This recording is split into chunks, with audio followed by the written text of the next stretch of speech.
देखिए जो हम लोग लास्ट क्लास में पढ़े थे वो क्या पढ़े थे, तो हम लोग हिस्ट्री का डिवीजन पढ़ रहे थे और इतिहास के डिवीजन में हम जो आपको पढ़ा चुके थे वो आपको प्रागैतिहासिक काल हम आपको बताना रह गया था।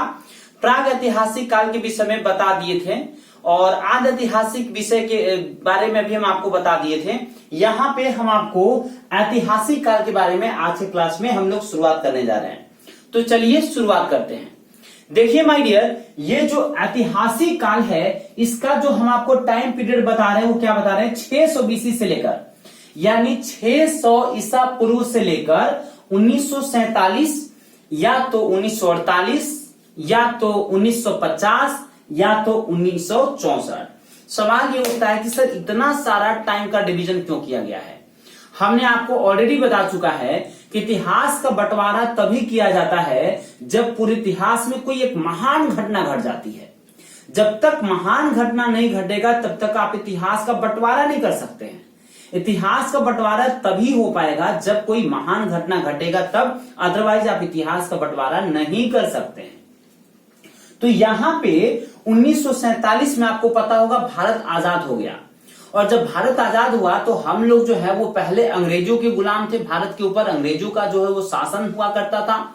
तो हम लोग को जब आजादी मिल गई तो अब हम लोग अपने भाग्य के विधाता बन गए। इसीलिए यहाँ पे 1947 में जब भारत आजाद होगा तो भारत के लिए बहुत बड़ी घटना हो जाएगी, बहुत महान घटना हो जाएगी। इसीलिए इतिहास को यहाँ पे 1947 में हम क्या कर देते हैं, बंटवारा कर देते हैं ऐतिहासिक काल को। लेकिन कुछ कुछ लोगों का ऐसा मानना है कि चूंकि भारत में महात्मा गांधी का जो था वो डेट टाइम पे वर्चस्व बहुत अधिक था और उनकी जो डेथ हुई थी वो 1948 में 1948 में हुई थी। इसीलिए कहीं कहीं भारत के इतिहास को यानी ऐतिहासिक काल को जो मॉडर्न इतिहास हम लोग आएंगे 1948 में समाप्त माना जाता है। जबकि आपको पता होगा 1950 में क्या हुआ है, तो 1950 में हमारा कंट्री जो है वो गणतंत्र हुआ यानी हमारे पास अपना संविधान आ गया। तो संविधान जब अपना आ गया तो अपने यहाँ का जो चीजें थी वो बदल गई, इतिहास बदल गया। तो ये घटना है कब का, 1950 का। 64 के विषय में हम लोग आगे चल के चर्चा करेंगे। काफी दिनों के बाद जब उस टॉपिक पे आएंगे तो वहां पे आपको डिटेल से चर्चा हम करेंगे। अब सवाल ये उठता है कि सर जो हमारा ऐतिहासिक काल है उसको कैसे कैसे बांटा गया है। तो इसको हम लोग सबसे पहले प्राचीन भारत के इतिहास बांट के पढ़ेंगे, मध्यकालीन भारत का इतिहास बांट के पढ़ेंगे और हम आपको आधुनिक भारत का इतिहास बांट के पढ़ेंगे। ये इंडिया के इतिहास पढ़ेंगे। इसके अलावा आपके सिलेबस में एक और आपको चीज पढ़ना है, वो है आधुनिक विश्व के बारे में। तो आधुनिक विश्व के बारे में ज्यादा कुछ नहीं है, आपको आधुनिक विश्व पढ़ना है 1400 ईस्वी से लेकर 1950 तक का घटना का, बस इतना ही पढ़ना है। जिसमें सबसे पहले 1400 से 1600 तक पढ़ेंगे। उसके अंतर्गत हम लोग पुनः जागरण, धर्म सुधार और इसके अलावा जो भौगोलिक खोजें प्रारंभ हो गई थी पूरे विश्व में, एक देश का रास्ता दूसरे देश से खोजना, समुद्री रास्ते का रिसर्च करना, यहाँ पे हम लोग स्टडी करेंगे 1400 से 1600 के बीच में। उसके बाद यहाँ पे 1750 से 1900 तक के बीच में हम लोग औद्योगिक क्रांति देखेंगे जो कि पूरे विश्व में एक महान क्रांति है, बहुत महान क्रांति है। यानी इससे पूरा विश्व का जो है वो औद्योगिक जो चीजें हैं वो काफी ज्यादा बदल जाती हैं, स्वरूप बदल जाता है। अमेरिका का क्रांति भी देखना है, फ्रांसीसी क्रांति देखेंगे और इसके अलावा हम लोग जो राष्ट्रवाद का जो उदय हुआ था, जर्मनी और जो इटली का एकीकरण हुआ था, ये आपके सिलेबस में है। यहाँ पे हम लोग इसका भी स्टडी करेंगे। आफ्टर दैट देखिए हम लोग 1900 से लेकर 1950 ईस्वी तक का एक घटना देखेंगे जिसमें प्रथम विश्व युद्ध हम लोग यहाँ पे चर्चा करेंगे, रूसी का क्रांति देखेंगे, विश्व युद्ध देखेंगे, हिटलर को देखेंगे, मुसोलिनी को देखेंगे, यानी कि नाजीवाद जर्मनी में और फासीवाद जो इटली में हुआ था, इनके विषय में हम लोग स्टडी करेंगे। कहां पे, आधुनिक विश्व में करते हैं। लेकिन यहाँ पे अगर भारत की बात करेंगे तो भारत को देखिए 3 भागों में बांटा गया है, प्राचीन भारत का इतिहास, मध्यकालीन भारत का इतिहास और आधुनिक भारत का इतिहास। और देखेंगे आप अगर यहाँ पे तो मध्यकालीन भारत के इतिहास को भी हम लोग थोड़ा सा अलग अलग ढंग से बांटे हैं। और आधुनिक भारत तो इतना बड़ा है, इतना बड़ा है, इतना बड़ा है कि इसको हम आपको एक टॉपिक और लेकर आएंगे, स्पेशल आधुनिक भारत, वहां पे आपको बंटवारा करेंगे। लेकिन वो तब जब हम आपको मॉडर्न हिस्ट्री पढ़ाएंगे डेट टाइम पे, अभी नहीं, अभी यहाँ पे नहीं, यहाँ पे भी इतना ही रहने देंगे। अब यहाँ पे देखिए, अगर हम लोग प्राचीन भारत की बात करेंगे तो प्राचीन भारत 600 ईसा पूर्व से लेकर 712 एडी तक कहलाता है। आपके मन में फिर से वही सवाल आएगा, सर आखिर 712 में ऐसा क्या हो गया होगा कि भारत का इतिहास बदलना पड़ गया? तो देखिए 600 तो आपको समझ में आ रहा है कि यहाँ पे हम लोग ऐतिहासिक काल जो है वो प्रारंभ किए थे, जहां पे साक्ष्य मिला था, हमें पुरातात्विक साक्ष्य भी मौजूद थे और जो साहित्यिक साक्ष्य था उसको हम लोग पढ़ सके थे, ये तो समझ में आ रहा है। लेकिन 712 में सर क्या हो गया होगा कि पूरे भारत के इतिहास को बदलना पड़ गया और उसको एक अलग कैटेगरी में हम लोग कैटेगराइज किए। तो देखिए 712 में भारत में विदेशियों का आक्रमण प्रारंभ हो गया था। विदेशियों यहाँ कहने का तात्पर्य है कि जो बाहर से लोग थे वो आना प्रारंभ कर दिए थे, और जो लोग बाहर से आएगा वो अपने साथ क्या लेकर आएगा? तो अपने साथ बहुत चीज लेकर आएगा, उनकी सभ्यता, उनकी संस्कृति, उनका रहन सहन, उनका खान पान, उनका विचार, उनका युद्ध नीति, उनका जो चीजें उनके साथ जो होती है, यानी कि कृषि विभाग में या आर्थिक दृष्टिकोण से, राजनीतिक दृष्टिकोण से, सभी चीज का, धार्मिक दृष्टिकोण से सभी चीज का यहाँ पे उसका जो है इफेक्ट देखने को मिलेगा, प्रभाव देखने को मिलेगा। इसीलिए हमको इतिहास को यहाँ पे बदलना पड़ जाता है। हालांकि कोई कोई इतिहासकार इसको धर्म के बेसिस पे भी बांटते हैं। जैसे प्राचीन भारत के इतिहास को वो सनातन धर्म कहते हैं कि इसमें जो है वो सनातन धर्म की जो था वो वर्चस्व था। जबकि मध्यकालीन भारत में कहते हैं कि यहाँ पे 712 में जब मुस्लिमों का आक्रमण भारत में होता है, जो कि सबसे पहले हम आपको बताएंगे मोहम्मद बिन कासिम जो अरब से था वो आएगा, और यहाँ पे सबसे पहले जो है वो इस्लाम धर्म जो है, इस्लाम धर्म यहाँ पे क्या होगा, उसकी वर्चस्व यहाँ पे बढ़ना स्टार्ट हो जाएगा। जबकि आधुनिक भारत में आपको पता है कि यहाँ पे ब्रिटिश लोग आए, ब्रिटिश लोग रहे, और वो क्या थे, ईसाई धर्म को मानने वाले थे। इसलिए यहाँ पे जिस धर्म का वर्चस्व होता है वो होता है ईसाई धर्म। ईसाई धर्म का यहाँ पे आपको वर्चस्व देखने को मिलेगा। तो कुछ इतिहासकार, जो कुछ विद्वान है, इसको धर्म के आधार पे भी बंटवारा कर देते हैं। यहाँ पे सनातन धर्म, तो यहाँ पे इस्लाम धर्म, तो यहाँ पे ईसाई धर्म। लेकिन प्राचीन भारत में देखिए 600 से लेकर 712 तक इसमें क्या क्या पढ़ेंगे, तो मुख्य रूप से देखिए यही चीजें हम लोग को पढ़ना है, जिसमें महाजनपद काल, जिसको 16 महाजनपद भी आप कहते हैं, मगध साम्राज्य देखेंगे। मगध साम्राज्य का पूरा डिटेल देखना है, जो कि 600 बीसी से 300 बीसी तक होगा। उसके बाद मौर्य साम्राज्य, संगम काल, मौर्य के बाद का जो काल होगा उत्तर मौर्य, जिसको मौर्योत्तर कहते हैं। आफ्टर दैट गुप्त साम्राज्य, गुप्त के बाद वाला साम्राज्य उत्तर गुप्त भी देखेंगे। हर्षवर्धन काल देखेंगे, और आपको एंशिएंट हिस्ट्री में ही बौद्ध धर्म, जैन धर्म, शैव धर्म, सनातन धर्म, वैष्णव धर्म, और आपको जो भी धार्मिक आंदोलन है सब हमको यहाँ पे जो है वो देखना पड़ेगा। तो एक एक टॉपिक यहाँ पे हम लोग जो है वो कंटिन्यू करते चलेंगे। अब यहाँ पे आते हैं मध्यकालीन भारत, क्योंकि ये आपको सबसे ज्यादा आज के क्लास में समझना है। देखिए मध्यकालीन भारत का इतिहास प्रारंभ होता है 712 ईस्वी से। 712 से लेकर 1707 तक उसका जो है वो समापन है। सवाल उठता है सर 712 में क्या हुआ, तो अभी बता दिए। 712 में भारत में विदेशियों का आक्रमण प्रारंभ हुआ। तो जब विदेशी आएंगे तो अपने साथ अपनी सभ्यता, अपनी कल्चर, अपनी सोसाइटी, अपनी विचारधारा, अपना रहन सहन, पोशाक, सब खाना पीना सब लेकर आएगा। तो भारत में एक अलग प्रकार का जो है वो आपको सारा का सारा दृश्य देखने को मिलेगा।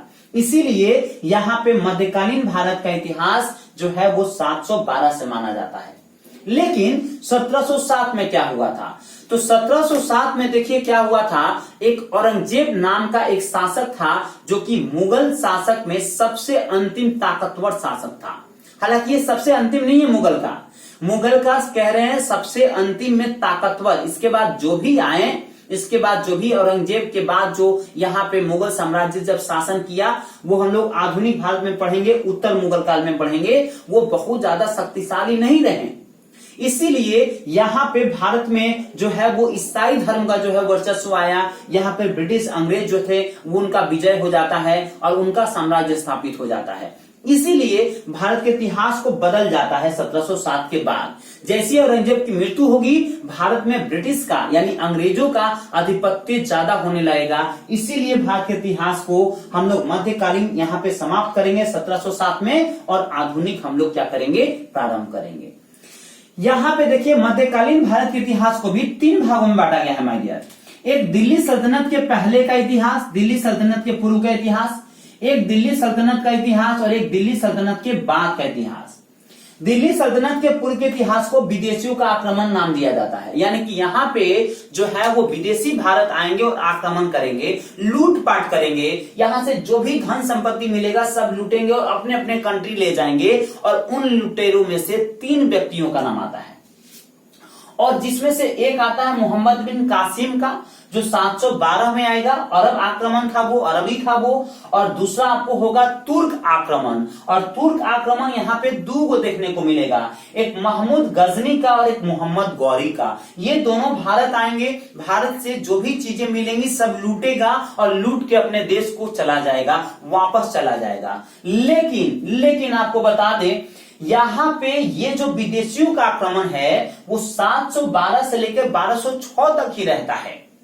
आप कहोगे सर 1206 में ऐसा क्या हो गया कि आप मध्यकालीन भारत को भी एक और टर्म में बदल दे रहे हैं। तो 1206 ईस्वी में जब मोहम्मद गौरी जब वापस जाता है तो यहां पे इसका एक गुलाम होता है मोहम्मद कुतुबुद्दीन, ठीक है, ऐबक, मोहम्मद कुतुबुद्दीन ऐबक। तो जो कुतुबुद्दीन ऐबक होता है वो यहीं पे भारत में रह जाता है और भारत में रहकर गुलाम वंश की स्थापना कर देता है।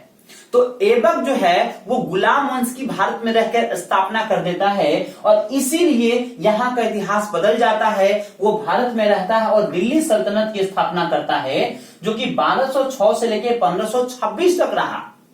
सवाल ये अब आपके मन में आएगा, सर 1526 में क्या हुआ कि इतिहास बदल गया?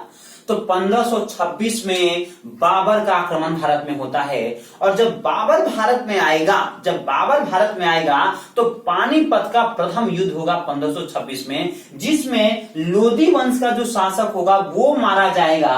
और यहाँ पे जो बाबर होगा वो अपना साम्राज्य स्थापित करेगा, अपना एक साम्राज्य स्थापित करके एक अपना वंश चलाएगा जिसे मुगल वंश कहा जाता है। और यहाँ पे मध्यकालीन भारत के दिल्ली सल्तनत में गुलाम वंश के बारे में पढ़ना है, इसके बाद खिलजी वंश, इसके बाद तुगलक वंश, फिर सैयद वंश भी आएगा, फिर लोदी वंश भी आएगा। 1206 से लेके 1526 तक सब आएंगे, सबके बारे में स्टडी करना है। आफ्टर डेट आ जाएंगे मुगल साम्राज्य में। मुगल साम्राज्य में जो 1526 से स्टार्ट होगा ये चलेगा 1707 तक, यानी पानीपत के प्रथम युद्ध से लेकर औरंगजेब की मृत्यु तक, जब तक औरंगजेब की मृत्यु नहीं हो जाती है। यहाँ पे एक छोटा सा और टर्म हमको पढ़ना पड़ेगा शेर शाह सूरी के बारे में, जो सूरी वंश कहलाता है, क्योंकि इन्हीं के बीच में हुमायूं के बाद जो है, या हुमायूं के पहले कह सकते हैं, ये दोनों के बीच में है। माने बाबर आते हैं, उसके बाद हुमायूं, फिर शेरशाह, फिर हुमायूं, तब अकबर, जहांगीर, फिर शाहजहां, फिर औरंगजेब। इनके बारे में स्टडी करेंगे। लेकिन मध्यकालीन भारत को आपको बांटने का एक और तरीका हम अभी आपको बताते हैं। यहाँ पे जैसे मुगल काल खत्म होगा हम लोग प्रवेश करेंगे आधुनिक भारत में, जो कि उत्तर मुगल काल से प्रारंभ होगा। और आधुनिक भारत बता दिया अपने आप में बहुत बड़ा चीज है, तो इसको एक स्पेशल वीडियो में हम आपको जो है वो बताएंगे, एक स्पेशल वीडियो में, जिसमें उत्तर मुगल काल देखेंगे, जो भारत में यूरोपियन का आगमन होता है वो किस प्रकार से आगमन होता है वो हम लोग देखेंगे। स्वतंत्र राज्य यहाँ पे स्थापित होंगे, बंगाल बनेगा, हैदराबाद बनेगा, मैसूर बनेगा, कर्नाटक बनेगा, रुहेलखंड के बारे में पढ़ेंगे, यहाँ पे निजाम के बारे में पढ़ेंगे, दक्कन के बारे में पढ़ेंगे, बहुत सारा स्टडी यहाँ पे हम लोग जो है वो करेंगे। इसके अलावा अंग्रेज किस प्रकार से भारत में विजयी होते हैं, कैसे यहां से जो है वो डच जाते हैं, कैसे जो है फ्रांस वाले भाग जाते हैं, यहां से अपना जो है वो चले जाते हैं बुढ़िया बिस्तरा बांध के। तो इन सभी के बारे में यहाँ पे स्टडी करेंगे अंग्रेजों के विजय में। गांधी एज भी एक महत्वपूर्ण टॉपिक रहेगा आधुनिक भारत में। राष्ट्रवाद का उदय, क्रांतिकारी के बारे में पढ़ेंगे, भारतीय राष्ट्रीय कांग्रेस, इसके अलावा सुभाष चंद्र बोस, जितनी भी चीजें आपको देखने को मिलता है, गवर्नर जनरल वगैरह, सभी के बारे में हमको आधुनिक भारत में पढ़ना है। तो ये अपने आप में एक बहुत बड़ा चैप्टर हो जाता है, इसीलिए इसका हम जो स्टडी करेंगे वो बाद में हम एकदम स्पेशल तौर से करेंगे। यहां पे आपको बता दें मध्यकालीन भारत को एक और तरीके से बांटा जाता है, जिसको आप पूर्व मध्यकालीन भारत और उत्तर मध्यकालीन भारत भी कह सकते हैं। यहाँ पे पूर्व मध्यकालीन भारत का इतिहास 800 ईस्वी से लेकर 1200 ईस्वी तक देखा जाता है, जबकि उत्तर मध्यकाल जो है वो 1200 से लेकर 1800 तक देखा जाता है। देखिए 712 के बाद बात कर रहे हैं, 800 से आप जरा समझिए, जब विदेशी भारत में आ रहा होगा 712 में, तो 712 में तो आते आते भारत में बस तो नहीं गया है, आया यहाँ की बहुत सारे राजाओं को हरवाएगा, यहाँ युद्ध करेगा, युद्ध नीति के तहत वो जीतेगा और अपना जो धन संपत्ति होगा लेकर चला जाएगा। और जो गुलाम वंश की स्थापना होगी वो 1206 में होगी ऐबक के द्वारा, लेकिन यहाँ पे पूरे भारत पे थोड़ी ना आक्रमण कर देगा। इसीलिए भारत में और बहुत सारे ऐसे जगह होंगे जहां पे इनका वर्चस्व नहीं होगा। तो वो में क्या क्या पढ़ना है, तो उत्तर भारत में, जैसे पूर्व मध्यकालीन भारत में, उत्तर में हम लोग राजपूत देखेंगे, पाल देखेंगे, गुर्जर प्रतिहार वंश देखेंगे। दक्कन में चालुक्य, पल्लव, राष्ट्रकूट देखेंगे, जबकि दक्षिण भारत में चोल, पांड्य, चोल, शाही चोल, ये सब के बारे में स्टडी हमको करना पड़ेगा। वहीं पे उत्तर मध्यकाल में उत्तर भारत में दिल्ली सल्तनत, जो कि यहाँ पे डिटेल्स स्टडी हम आपको करवाएंगे, चौहान वंश और मुगल वंश। जबकि दक्कन भारत में विजयनगर साम्राज्य और बहमनी राज्य, ये दोनों महत्वपूर्ण टॉपिक रहेंगे। और दक्षिण भारत में चेर, देवगिरी के यादव, बंगाल के काकतीय, वो द्वार समुद्र के होयसल, इनके बारे में भी हमको स्टडी अपने क्लास में करना पड़ेगा। तो आप देख सकते हैं हिस्ट्री इतना बड़ा है, इतना लंबा है, लेकिन अगर आप पूरा हिस्ट्री के सिलेबस को अगर आप दिमाग में रखते हैं माय डियर, तो उम्मीद करेंगे आपका ये जो इतिहास है वो काफी आसान हो जाएगा। अब आप एक बार जरा सारे चीज को रिकॉल करके देख लीजिए, हम लोग इतिहास को कैसे कैसे बांट के पढ़े हैं। तो इतिहास को बांटने के लिए हम आपको बताएं, सबसे पहले आपको हम क्या बताएं, तो हम इसको प्राग ऐतिहासिक काल में बांटते हैं, उसके बाद आद ऐतिहासिक काल में, उसके बाद ऐतिहासिक काल में। प्राग ऐतिहासिक काल में स्टोन एज के बारे में पढ़े थे। आज ऐतिहासिक काल में हम लोग किस किस के बारे में पढ़े, दो चीज के बारे में, इंडस वैली सिविलाइजेशन, सिंधु घाटी सभ्यता, और दूसरा हम लोग क्या पढ़े, वैदिक सिविलाइजेशन। वैदिक सिविलाइजेशन को भी दो भागों में बांट के पढ़े थे। इस एक था उसमें से कौन सा, तो पूर्व वैदिक सिविलाइजेशन, यानी कि जिसको ऋग वैदिक काल भी कहते हैं। दूसरा उत्तर वैदिक सिविलाइजेशन था, जो कि 1000 से 600 तक था, और पूर्व 1500 से लेकर 1000 तक था। क्योंकि जो ये आपका इंडस वैली सिविलाइजेशन था ये 2500 से 1500 तक, और वैदिक 1500 से लेकर 600 तक। इसके बाद हम लोग ऐतिहासिक काल में आ गए थे। ऐतिहासिक काल को हम लोग 4 पार्ट में बांट के पढ़ेंगे, जिसमें से 3 पार्ट जो है वो इंडिया का रहेगा, प्राचीन भारत का इतिहास, मध्यकालीन भारत का इतिहास, आधुनिक भारत का इतिहास, और एक हम लोग वर्ल्ड का हिस्ट्री भी देखेंगे, यानी कि आधुनिक विश्व के बारे में यहाँ पे स्टडी करेंगे। तो अगर ये वीडियो आपको पसंद आया हो तो लाइक बटन पे क्लिक कीजिएगा, मित्रों के साथ शेयर कर दीजिएगा, चैनल के साथ नए होंगे तो सब्सक्राइब जरूर कर लीजिएगा। और आपको बता दें, आने वाले टाइम पे आप जब भी हमारा कोई वीडियो देखिए माय डियर, तो पेन कॉपी जरूर लेके बैठिए। अगर आप बढ़िया ढंग से स्टडी करेंगे तो हम जब भी आपको वीडियो अपलोड करेंगे, आप अगर इन सभी चीजों को नोट डाउन अगर करते चलिएगा, तो आपका एक बहुत मतलब बढ़िया प्रकार से आपका स्टडी हो जाएगा, आपका तैयारी हो जाएगा कि कोई भी एग्जाम में आपका इतिहास का क्वेश्चन नहीं छूटेगा। हिस्ट्री हम आपको कोशिश कर रहे हैं बिल्कुल स्टार्टिंग से जो है, प्रारंभ से जो है वो पढ़ाने की कोशिश कर रहे हैं। तो उम्मीद करेंगे आपको ये वीडियो पसंद आया होगा। आप इन सभी का आप एक बार स्क्रीनशॉट ले लेंगे, बाद में इसको अपनी कॉपी में जगह दे देंगे। तो मिलेंगे अगले एक ऐसे ही नए टॉपिक के साथ, नए वीडियो के साथ। तब तक के लिए thank you, all the best, take care, bye bye. आप इसको जो है वो स्क्रीनशॉट ले लीजिए, नोट डाउन कर लीजिए। Thank you.